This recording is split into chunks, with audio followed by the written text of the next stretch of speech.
let's talk about it. Maybe we can improve it. Digital underground, always down with the move. Come on. So we tune in. The first things first with the queen of Black Talk Radio, Dominique DiPrima. Go, sis. Go, sis. First things first.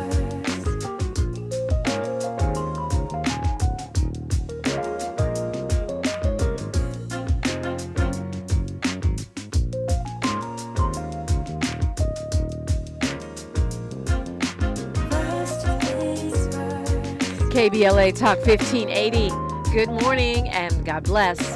I'm Dominique DiPrima. I think you know this show is called First Things First. And my first thing today and every day, giving thanks, giving praises, asking for blessings from God, asking for the blessings of the ancestors and the elders. And let's go. We got a lot to talk about. There's a lot going on. We have an election. Oh, my goodness. It is upon us. It is upon us right now. Okay, so this is how we do the show on a Wednesday. Hour one, we focus on the left coast.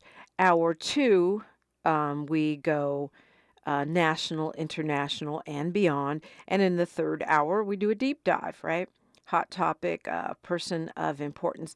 Well, we're all election-y today, which means you're invited in every hour at 800-920-1580, 800-920-1580.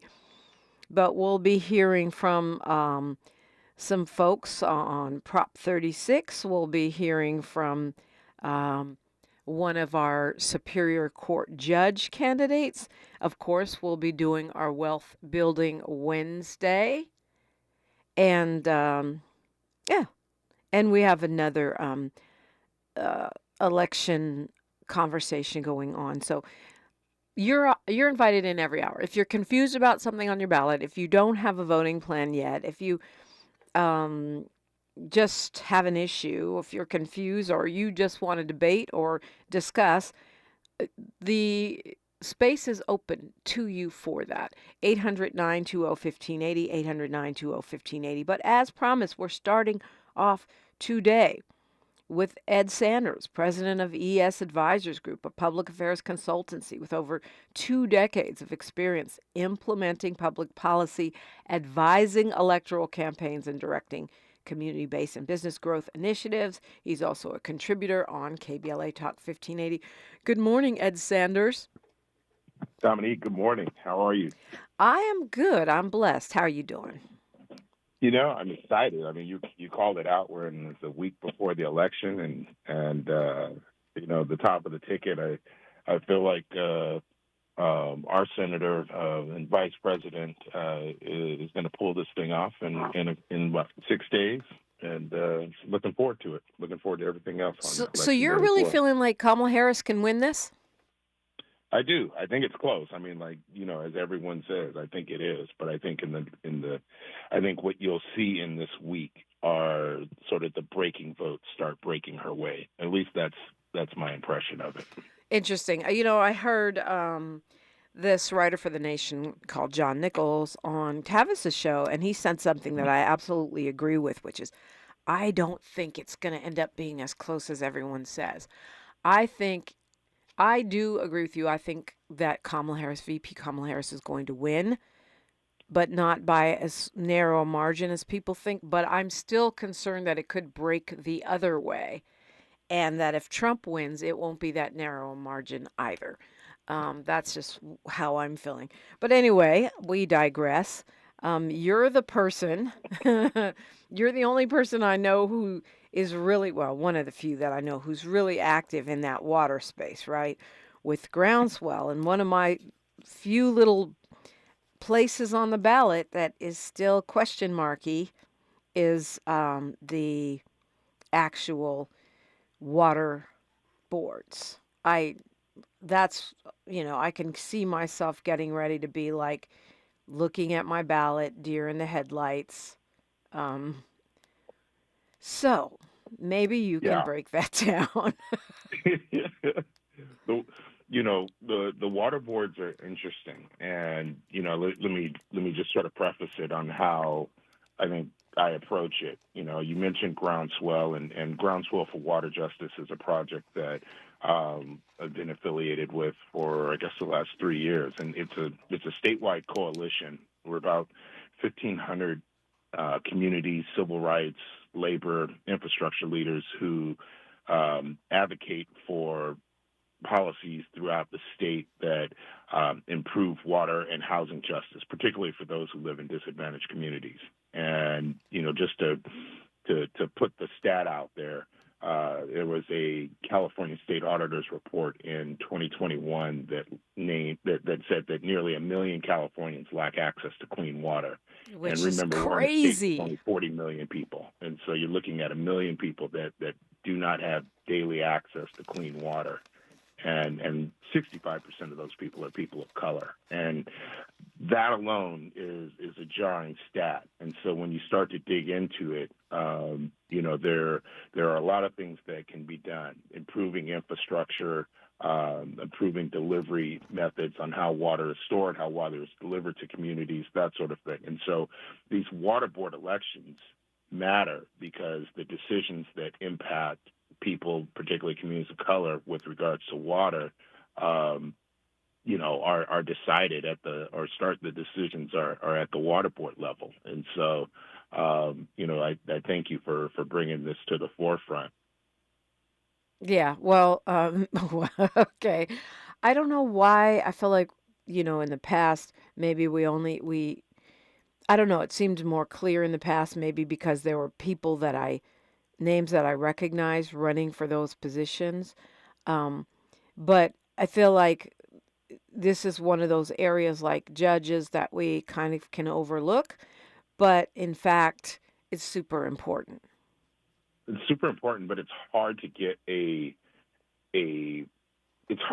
sense of the candidates, and just sort of calendar wise, I would say this, that you can file and get on the ballot relatively late, right? And once on, there's not sort of this sort of clearinghouse of information about people.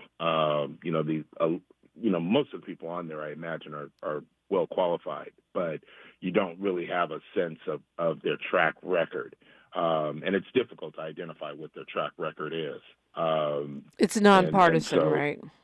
Right. It's a nonpartisan race, and there are a lot of different conversations around how you even establish someone's track record. We were looking at an LA Times article the other day, I think maybe 2-3 days ago, it might have been over the weekend, talking about the Sierra Club and sort of the debate that they have within their ranks. Are they a wilderness preservation organization, or are they an environmental justice preservation?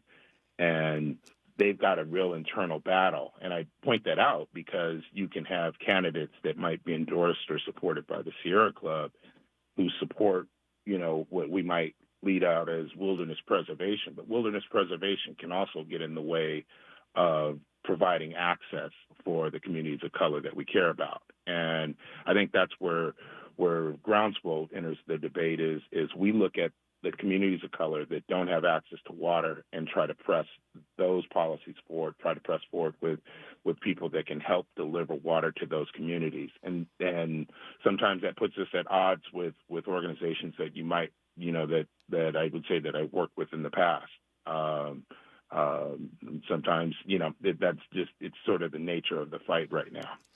And much like city councils or, senators, even state senators, assembly members, your water board, what shows up on your ballot is going to depend on where you live, right? There's water boards everywhere. There's a water board, there's basin, municipal basin, Central Basin Municipal Water District Board, Division 1, Central Basin Municipal Water District Board, Division 2, Division 4. And I think, I'm pretty sure, mine is Division 2. No. I'm trying to see if I see the names that I saw on my ballot. Yeah, mine is Division 1, Water Board, Division 1. And like you said, they're all nonpartisan, and there's 5 people. Usually when you get at any other race, when you get down to the general election, you're just choosing between two. Right. Right. And this is they probably were not on in the primary election, so it's sort of the one pop on the November ballot to decide. Okay, so where do you start? I mean, do you actually, they are nonpartisan and you say it's hard to get a handle on their track record, but surely Groundswell has methods of, or ways of finding out people's track records or why they want to be on the water board or who's backing them. I will tell you, it has been a challenge for us, just given the large number of water boards, right? And so, as an organization, we've tried to look at particularly the areas that we view as most impacted. There are several races in sort of the Central California area that have some direct impact to some of the communities there. Here locally, I think you started to point out Central Water Basin. We've seen issues with water supply locally here at Compton and sort of the South Bay, and so we try to take a look at some of those races. But to your point about the candidates, it really is difficult to try to figure out who's supporting who the candidates are, sort of what their bios and what's Google ready. This is sort of our first year looking at water races, and so I know we've got to find ways to get better at it. But some of that is impacted by just the sheer calendar of the election and when people qualify for the ballot.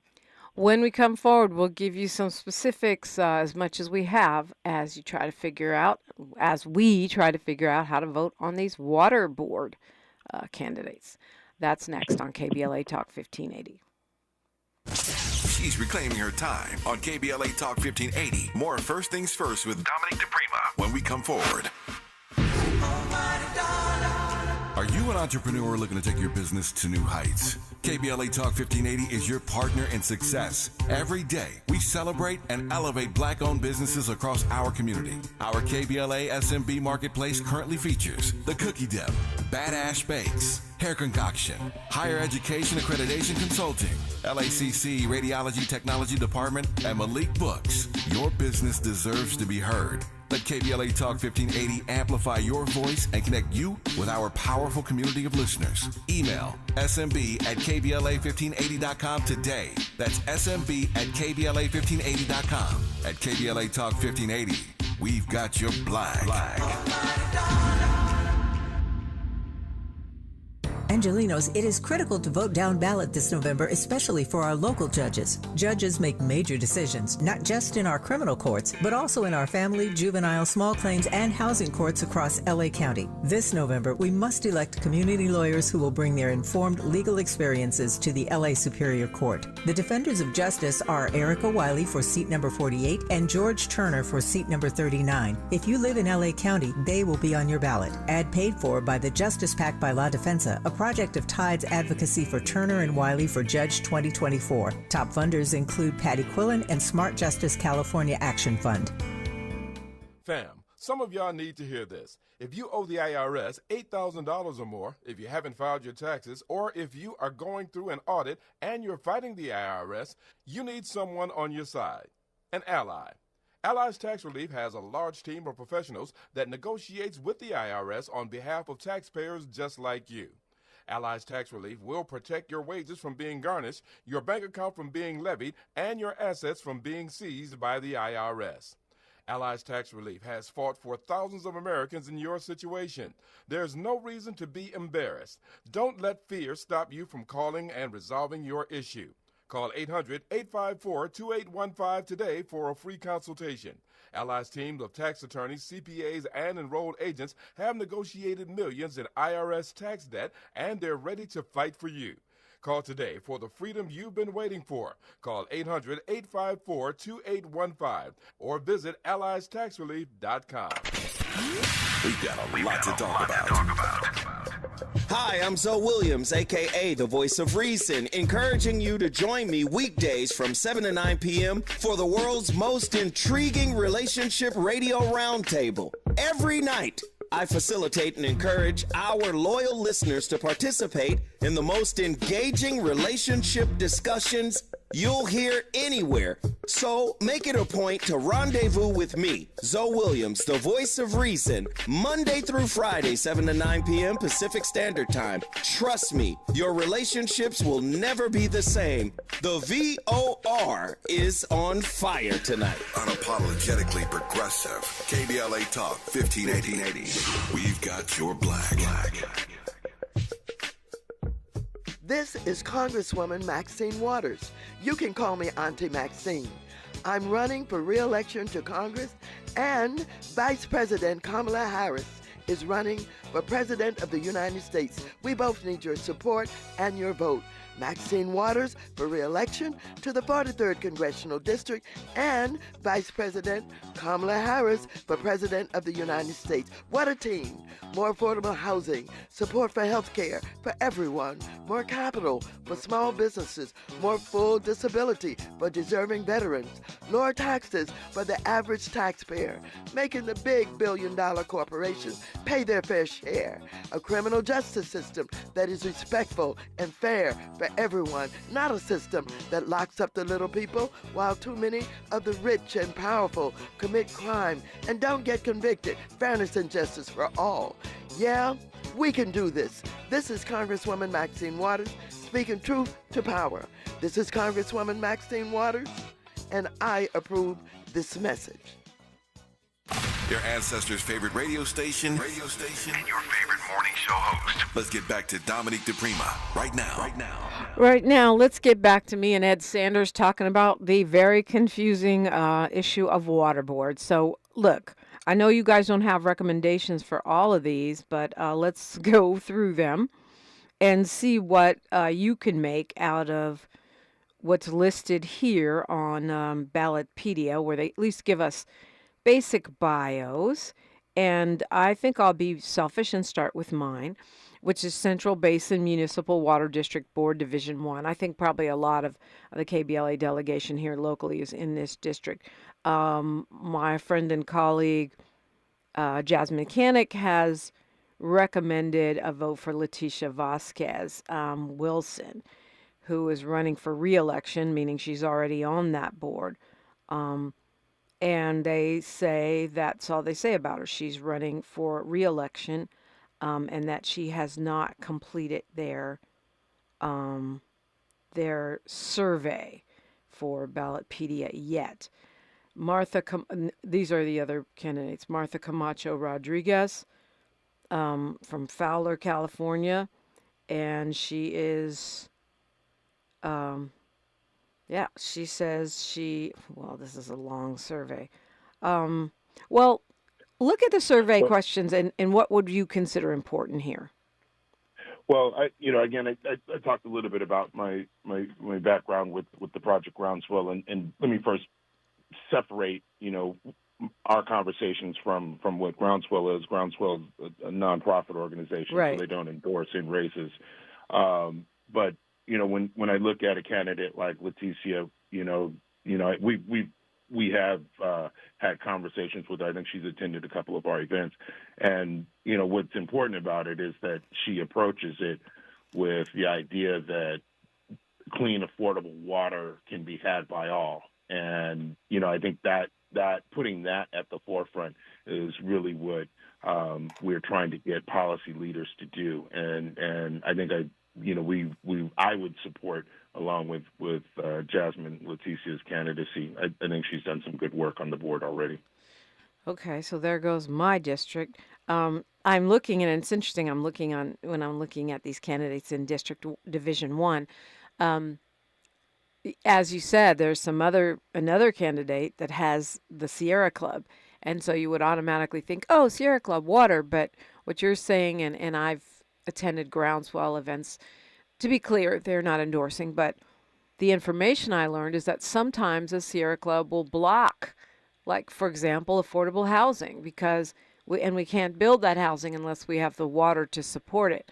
So, we could have competing interests in certain cases and just cannot automatically take that as, oh, okay, well, Sierra Club. Yeah, let's do this. Yeah, and that's really the change now, right? Like that's it's sort of a new day in politics where we have to take a look and understand that as you laid out the interest of allies may not always align with what we would prioritize, and that can happen in any sector. It's not just a water sector. It can happen in education. It can happen in workforce development. And I think this is part of the conversation that we have politically and why we have to have these conversations internal. And here I'm looking at Division 2, where you have Josue Alvarado, Liseth Flores Franco, Fernando Islas, Gary Mendez, and Max Ordonez. And none of them have filled out the survey. And pretty much what they're saying is they don't have biographical information. So back to what you stated, that if Ballotpedia doesn't have it, where do we go from there? Yeah, I mean, this is one of those where you try to figure out if there's some sort of body of work that you can look to on that very particular district. I don't have a background on any of those candidates, and so apologies to those that are in that district. I think what we've tried to pivot to is where a situation like this happens is whoever wins is trying to figure out how to, one, educate them to our priorities, but two, show them the breadth of support within their district for our priorities and try to, shape their policies that way. Yeah. Well, who knew there were so many Central Basin Municipal Water Board divisions. In Division 4, there's only 2. You got Juan Garza, and it's the same situation against Dora Sandoval, where you have 2 candidates who have not completed the surveys, and all they tell you is that they're nonpartisan and a name. You don't have here background information other than, I guess we could try to do a more in-depth search, but sadly there's quite a few people with that name, right? So, if you're trying to, I mean, seriously, when I go to Google search, there's about 1 million Juan Garzas. So if I don't have more information, it's hard for me to make a determination. No, Juan is someone that we that has also attended events that we've supported, and we've heard him speak on the issues, and he has already served on the board, and so he's got one thing is the experience, but two, he is of I want to say let me not throw out where I think he's from. I don't know specifically where he resides, but the point being that his interest has aligned with ours, that delivering clean water to communities of color is sat at the forefront, and so Juan, I think, is a strong candidate for that seat in Division 4. Okay. Some of these are way out there, but what I will ask you, I think you said you had some information to share about a candidate for water board in Anaheim. Oh, yes. So, as you look at the Southland between Orange County, LA, Riverside, San Bernardino, their delivery of water is not just sort of a city-based; it's a regional impact. And so, sometimes there are seats that can impact just sort of the broader landscape. There is a race in Anaheim, and I'm trying to pull it up as we're speaking here, but it really is. It's a city of Anaheim city council member that city council elects members and sends them to the MWD. I think we're keeping an eye on it. Anaheim isn't typically a people of color stronghold, and so you typically get right-leaning candidates that get on the city council. And so I try to stay out of Republican-leaning races, and that's kind of what you get there. Yeah, but the reason why I mentioned that earlier is that the Metropolitan Water District takes appointments from a variety of different localities. Anaheim is one of them, and they have an open seat that potentially could fill the seat on the MWD, which is sort of the regional side of this equation. And so, just keeping an eye on that race, but not offering any direction on who might come. All right, Ed Sanders. Well, maybe me and you will speed through the ballot on Friday when you join me in the first hour of the show. And thank you for those insights. Sounds good. I do want to point out, just before I run, real quick, from a water conservation standpoint, and look on the ballot and start with Proposition 4. That offers up money, over a period of years, $10 billion in bonds. $3.8 billion of that goes for safe drinking water. And those resources are severely needed to help strengthen the infrastructure in the state. So yes on Prop 4. Yes on Prop 4. I should have thought of that. All right, Ed, thank you so much. We'll be talking Prop 36 when we come forward on KBLA Talk 1580. More of First Things First with Dominique DiPrima when we come forward. I'm Bree Wood with 4 things you should know from BIN News. President Biden is calling for an investigation into the country of Georgia's election results. Biden is asking the nation's government to look into all election irregularities and is holding back on recognizing the ruling party Georgian Dreams claimed victory. Parts of the country are in the grips of a Halloween heat wave. Forecasters say the Ohio Valley and Great Lakes are experiencing summer-like temperatures with record highs possible in cities like Chicago and Detroit. New York City and Washington, D.C. will see daytime readings near 80 degrees on Halloween. The number of job openings fell in September. The Labor Department says fewer than 7.5 million jobs were available, which is a drop of more than 400,000 from the previous month's revised tally. And this year's Rockefeller Center Christmas tree is coming from Massachusetts. Organizers say the 74-foot Norway spruce in the small town of West Stockbridge will be cut down November 7th. Get BIN News on demand 24/7 at BINnews.com. As Cybersecurity Awareness Month wraps up, remember to update your software to fix security issues that identity thieves exploit to steal personal info. And for comprehensive identity theft protection, choose LifeLock. Start your 30-day free trial today at lifelock.com/cybersafety. This is the KBLA Sports Minute with Ray Richardson. Doug Williams, the first black quarterback to play in a Super Bowl, has been chosen to receive the 2024 Trailblazer Award by the American Football Coaches Association. Williams will be presented with the award during the AFCA National Convention in January in Charlotte, North Carolina. The convention is scheduled for January 12th.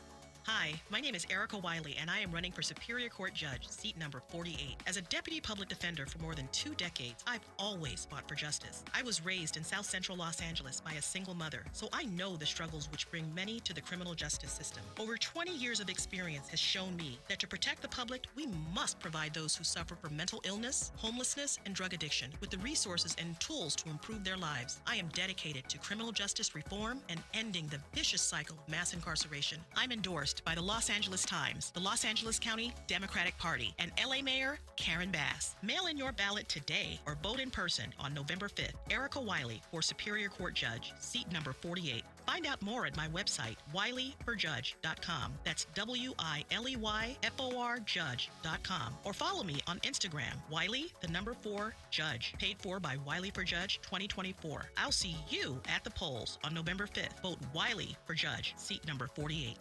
Medicare open enrollment is here, and it's a time you can make changes to your health coverage. Yet, watch out for enrollment and marketing scams. Remember, Medicare will neither call you nor solicit your business. Guard your card. Never give out your Medicare number to strangers. Unsolicited calls, door-to-door visits, and emails are prohibited. Take your time. Don't feel pressured to make a quick decision. Report scams to our California Senior Medicare Patrol at 1-855-613-7080. KBLA Talk 1580. We've got a lot to talk about. KBLA Talk 1580 is committed to self-care and community well-being. Walk Good LA was formed in June 2020, inspired by the Black Lives Matter movement and the beginning stages of the COVID-19 pandemic. What began as a few minutes of breath work and yoga meditation before protests against police brutality turned into a safe space for the community to heal in hard times. The immensely positive response from the community transformed the momentum into a movement. Today, Walk Good LA is a Black and Brown-led community wellness organization based in Los Angeles. They provide spaces for healing through community yoga classes, guided meditations, hikes, run clubs, and other activations throughout Los Angeles that attract hundreds of members weekly. With the help of Propel and Michael B. Jordan, they now have a yoga and wellness studio in Los Angeles called the Walk Good Yard. To join their mailing list and connect with healing spaces, please visit walkgoodla.org. That's walkgoodla.org.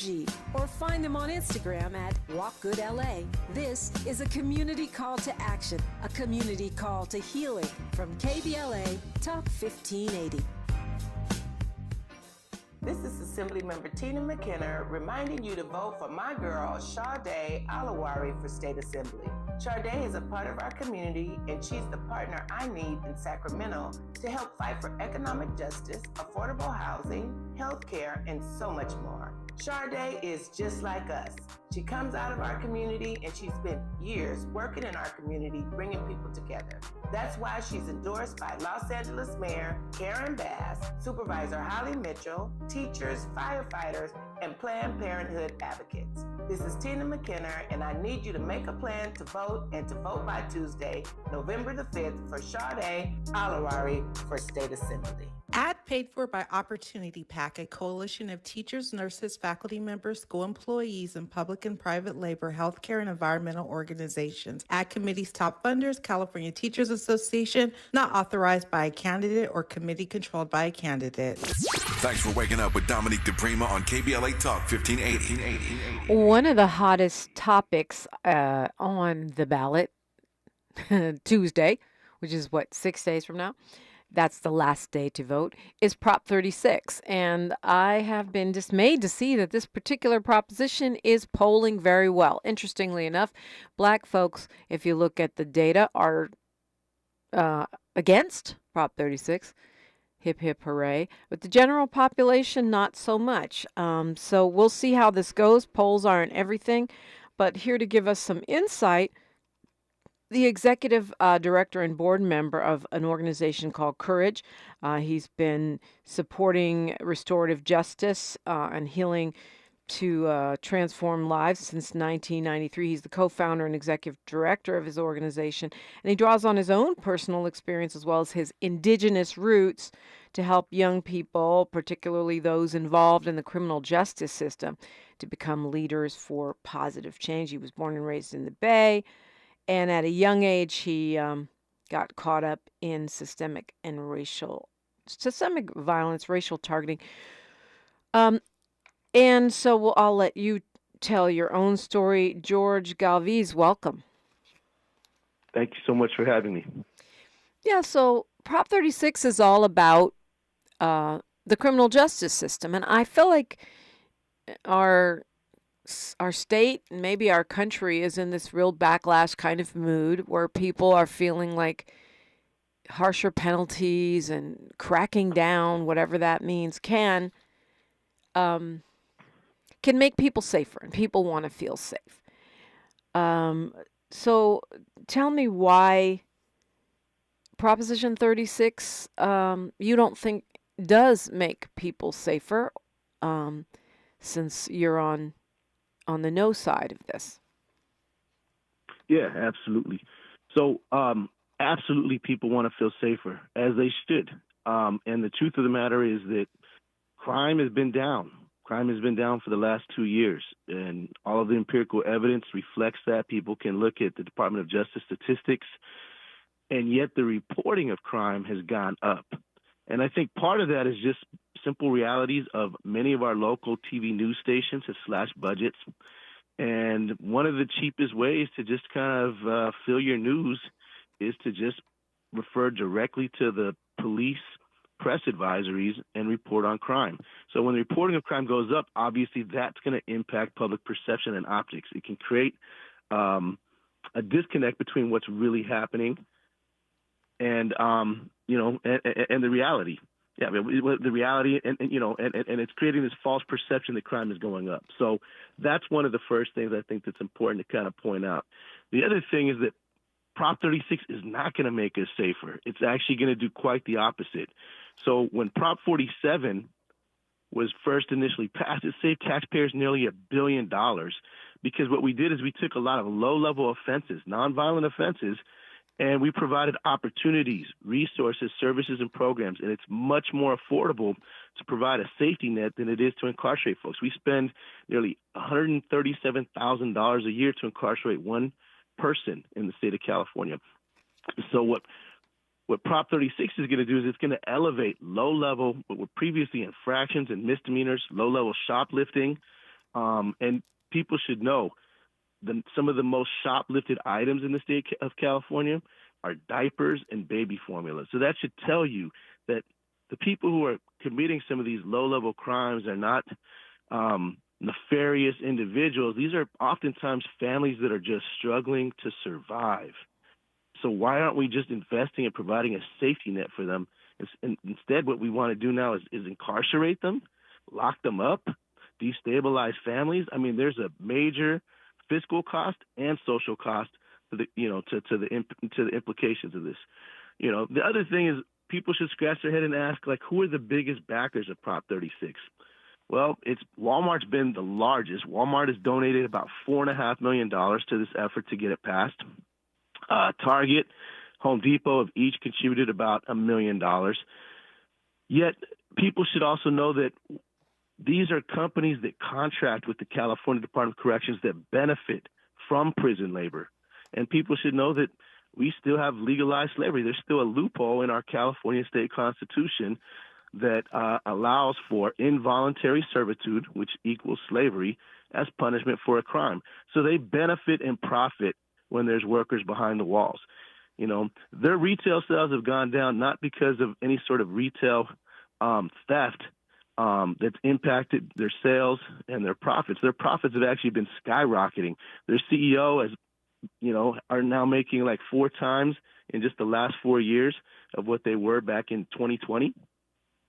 Their shareholders, their stocks have gone up. I mean, they're making record-breaking profits. But this is about making more profit, and this is about profit over people. This is not about public safety.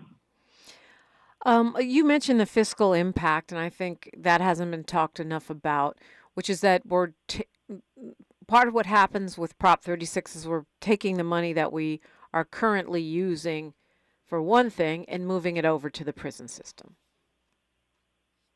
Correct. And one of the things people should know, because I mentioned earlier just that Prop 47 was successful in saving taxpayers nearly $1 billion, right, by decreasing incarceration rates. It paved the way for innovative reentry programs, right? And these are the very same programs which Prop 36 is going to defund. And the success of these programs is really striking because the participants in recidivism programs, in some of these innovative reentry programs have low recidivism rates. From prison, when you come out of prison without any sort of reentry programs, there's like a 15%, or 35 to 45% recidivism rate versus participation in these programs. It's merely like 15%. So it's a real striking difference. So if we prioritize things proven to actually prevent crime, like education, social services, housing, mental health, we're actually going to achieve the authentic public safety and not just create an illusion of it. So tie me into how this, really plays out with your own story. I mean, you, as a younger person, had some run-ins with the law and with the justice system yourself. So connect the dots for me and share it, if you would. Yeah, I think it's important for people to understand that folks who are incarcerated, I don't know anyone who's been incarcerated who's not a survivor of trauma. And we have an expression in restorative justice circles that hurt people, but healed people also heal people. And so my earliest childhood memories were witnessing profound domestic violence, fearing for my mother's life by my father. And the violence that was produced in my home, I ended up reproducing as a young person on the streets against other men who looked like me. The truth is, I resemble my father, and I know my pain through violence. I got involved in my neighborhood. Some folks in their communities have, positive outlets. They might have scouts. They might have Little League. Some of us, all we have is our neighborhood. And so, and we can also get very much criminalized by our zip code. The challenge with that is that it focuses on really kind of a group issue versus really looking at individual behaviors, right? That I can also just say that, I felt a lot of the structural inequalities and the adversity, and I rebelled in a way that was self-destructive. And so at the age of 17, I was charged and I was arrested, charged with multiple felonies. So I was very, very grateful. I was very fortunate that at the time that I was arrested, I was charged as a youth and not as an adult. I was 17, so I was legally a minor. But at that time, I could have also very well, because of the seriousness of the crimes, been charged as an adult. And so I was able to begin my healing journey at the age of 19, and I found my way to community college. Through community college, I really kind of found sort of an education being sort of a pathway for liberation, liberation of my mind and really almost of my spirit, really just beginning my healing journey. And I successfully transferred to UC Berkeley, graduated with honors. I also completed my master's degree at UC Berkeley. And I've been doing this work supporting young people with similar lived experiences for nearly 30 years now. So what I can say is I've helped countless, like thousands of young people. And those young people, in turn, have helped thousands of young people. So when we support one person, oftentimes it can have much more of an impact than just that one life. It becomes like a domino effect. It can have, or just like skipping a rock in a lake where we see those ripple effects that occur. So, I could just kind of resonate my own lived experience, my own story, and say that creating opportunities for folks and pathways to transform their lives can not just fundamentally change that person's life, but actually can have an impact on society. Absolutely. We're talking with George Galvis. We're talking Prop 36, and we'll get into the weeds a little bit more when we come forward on this election eve conversation on KBLA Talk 1580.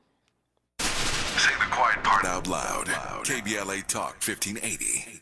To help combat climate change, LADWP is helping neighborhoods have better access to electric vehicles by awarding nearly $130 million in EV rebates to customers just like you. From big savings on used EVs to building new charging plazas, LADWP is charging ahead to help all Angelinos experience the benefits of EVs. Get rebates of up to $4,000 for a used EV and $1,750 for a charger. Learn more at ladwp.com/EV. That's ladwp.com/EV.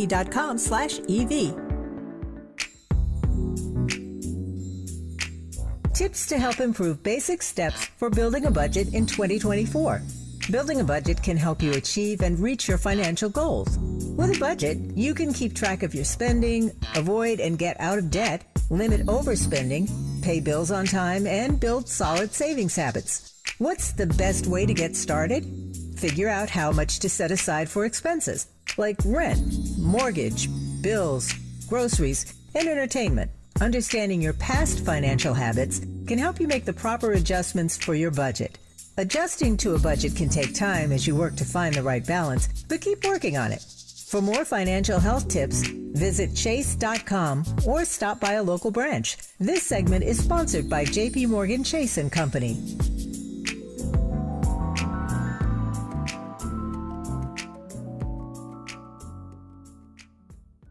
This is Assemblymember Tina McKenna reminding you to vote for my girl, Sade Alawari, for State Assembly. Sade is a part of our community, and she's the partner I need in Sacramento to help fight for economic justice, affordable housing, health care, and so much more. Sade is just like us. She comes out of our community and she spent years working in our community, bringing people together. That's why she's endorsed by Los Angeles Mayor Karen Bass, Supervisor Holly Mitchell, teachers, firefighters, and Planned Parenthood advocates. This is Tina McKenna, and I need you to make a plan to vote and to vote by Tuesday, November the 5th for Sade Alawari for State Assembly. Ad paid for by Opportunity PAC, a coalition of teachers, nurses, faculty members, school employees, and public and private labor, healthcare, and environmental organizations. Ad committee's top funders, California Teachers Association, not authorized by a candidate or committee controlled by a candidate. This truck season, think about all the things you can do in a Chevy truck. You can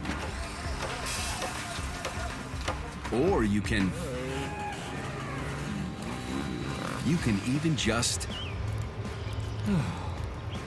With impressive towing, incredible bed and tailgate functionality, and multiple powertrains, Chevy Silverado, the first ever Silverado EV, Colorado and Tahoe have what you need to get things done. When you want to do it all, Chevy's got you. It's Chevy truck season. Get 0% financing on all 2024 Silverado 1500 pickups when you finance with GM Financial. Chevrolet, together let's drive. 0% APR for 36 months. Monthly payment is $27.78 for every $1,000 you finance. Example down payment 9.3%. Must finance with GM Financial. Some customers may not qualify. Not available with lease and some other offers. Take new retail delivery by 10/31/24. We knew you'd stick around. This is LA's home for progressive talk radio. Be heard. Welcome back to KBLA Talk 1580. Talking with George Galvis. He is executive director of an organization called CURYJ, helping young folks who have been justice system involved. And we're talking about Proposition 36. You're on the No on 36 side of things. What else do people need to know? I'm just myself not understanding what people are missing here, other than, as I started our conversation, we seem to be in a full-fledged backlash where people are willing to go to more draconian measures in pursuit of safety, despite the fact, as you mentioned, crime is down, but people vote, I've learned, feelings more than statistics. Yeah, right now we're also kind of in this very strange place in our society where the speed of misinformation is probably like 10 times faster than the speed of truth. And it's really impacting our democracy, and it's really impacting our society. And it's really, frankly, frightening because it's facilitating us towards fascism. I think, that this has really been a recurring theme. And what's happening nationally, I think, is very much a reflection of what we're seeing even here in California. As much as we like to think of California as being sort of exceptional and progressive, we're seeing these trends that are moving towards this sort of fascist kind of state and direction and language and hate-filled sort of energy. And to me, that's really what Prop 36 unfortunately reflects, is the misinformation. I think it's misguided. I think there's people who support it who are simply misguided. To your point earlier, people want to feel safe, but the misinformation has created this idea that crime is in fact out of hand, when in fact crime is decreased in California. Retail theft is decreased in California. And yet, when people look at what is sort of the agenda, what is sort of the hidden agenda, what's driving this, and who are the folks behind it, I think it becomes much more transparent. There's also language in Prop 36, like what we're seeing is attacks on just democracy and fundamental sort of constitutional rights, freedom of assembly, freedom of speech. Protest in our society is a very important thing that, allows for a democratic society. And there's parts of the language in Prop 36 that will actually criminalize and make and potentially charge activists with felonies, particularly in ways that they look at it as disrupting commerce, which frankly, the whole idea of protest is typically to disrupt business as usual in order to make a political statement. So, there's this. I think that this is much bigger than just sort of California. I think this is part of a national agenda that, frankly, is being driven by billionaires, multinational corporations, and really a seize for power that undermines our democracy.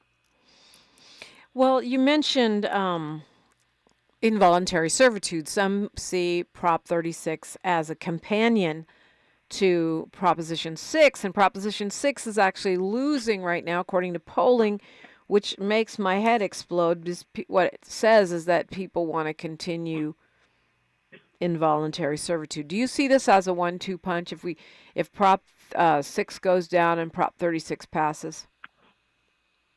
These are inextricably linked. So, yes, Prop 6 and Prop 36 are inextricably linked because Prop 6 will amend the state constitution of California to abolish involuntary servitude. And let's be very clear that in no uncertain terms, involuntary servitude equals slavery.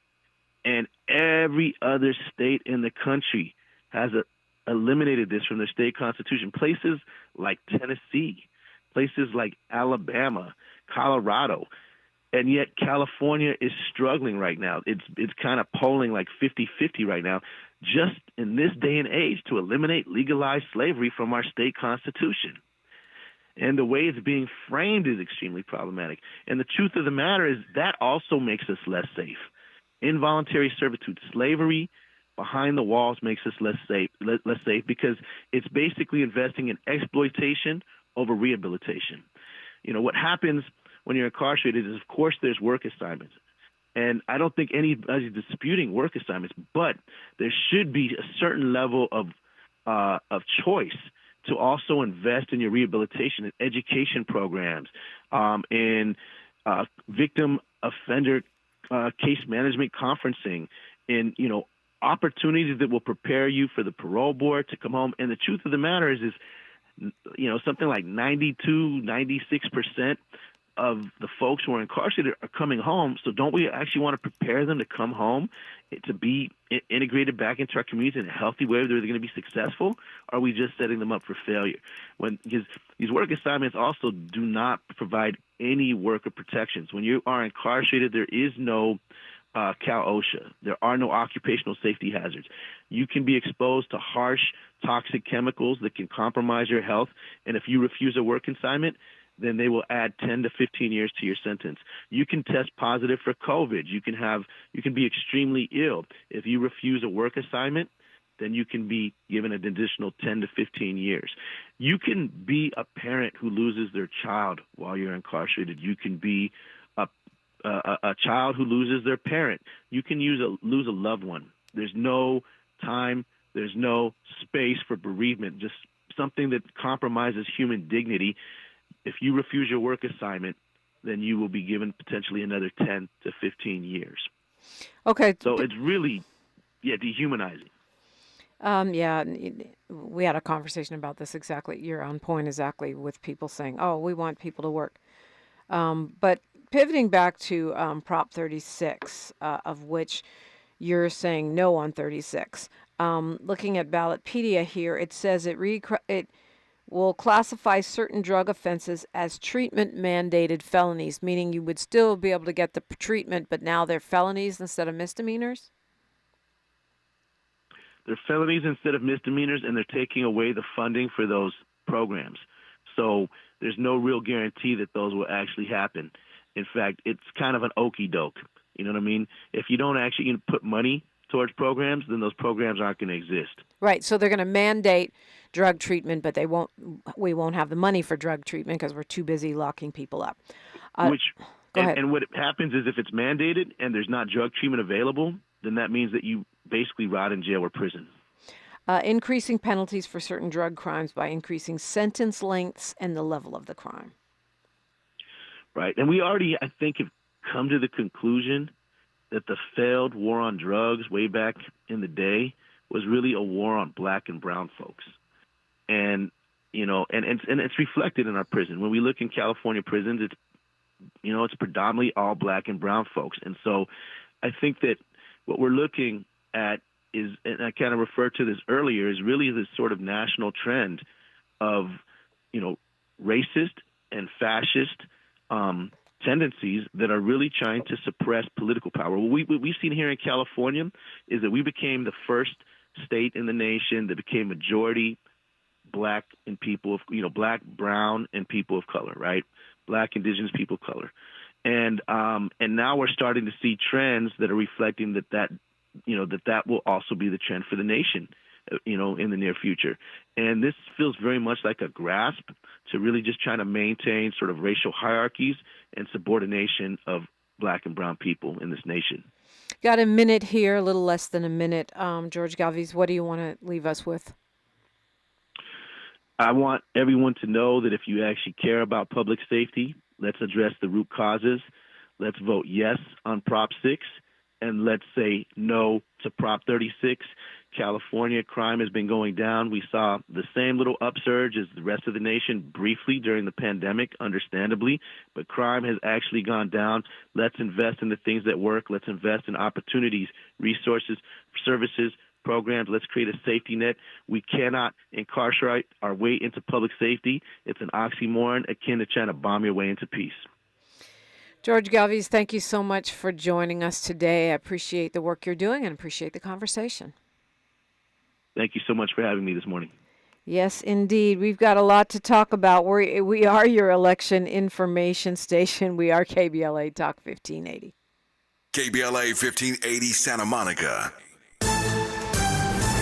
I'm Bree Wood with 4 things you should know from BIN News. Look into all election irregularities and is holding back on recognizing the ruling party Georgian Dreams claimed victory.